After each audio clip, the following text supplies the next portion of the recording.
ভারতের হিমাচল প্রদেশে ঘটেছে এক বিরল ও আলোচিত ঘটনা।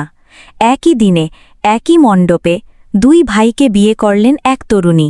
হ্যাঁ, ঠিকই শুনেছেন, সুনিতা চৌহান নামের এই কনে বিয়ে করেছেন প্রদীপ নেগি এবং কপিল নেগি, দুই সহোদর ভাইকে। আসুন জানি ঘটনাটি আসলে কি। হিমাচল প্রদেশের সিরমৌর জেলার শিলাই গ্রামের এই বিয়ে সামাজিক মাধ্যমে এখন ভাইরাল। 12 থেকে 14 জুলাই 3 দিন ধরে চলে এই বিশেষ বিয়ের অনুষ্ঠান। স্থানীয় হট্টি উপজাতির জোডিদারা নামে পরিচিত এক প্রথাগত বহুস্বামিতা বা পলিঅ্যান্ড্রি রীতির অংশ এটি। সুনিতা চৌহান জানিয়েছেন, এটি সম্পূর্ণ তার নিজের সিদ্ধান্ত, কোনো ধরনের জোর বা চাপ ছিল না।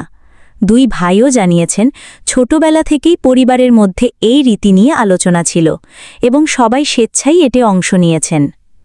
জোডিদারা বা এক নারী দুই ভাই প্রথা হট্টি উপজাতির শতাব্দী প্রাচীন রীতি। পাহাড়ি এলাকায় জমি ও সম্পত্তি বিভাজন এড়াতে, পরিবারের ঐক্য বজায় রাখতে এবং অর্থনৈতিক সুরক্ষা নিশ্চিত করতে এই প্রথা চালু হয়েছিল। যদিও ভারতের মূলধারার আইন অনুযায়ী এটি বৈধ নয়, তবে উপজাতির নিজস্ব রীতিনীতি এখনও বজায় আছে। এটা আমাদের ঐতিহ্য, প্রজন্ম থেকে প্রজন্ম ধরে চলে আসছে। বাইরে থেকে দেখলে অদ্ভুত লাগতে পারে, কিন্তু আমাদের জন্য এটা স্বাভাবিক। আমি নিজের ইচ্ছায় এই সিদ্ধান্ত নিয়েছি।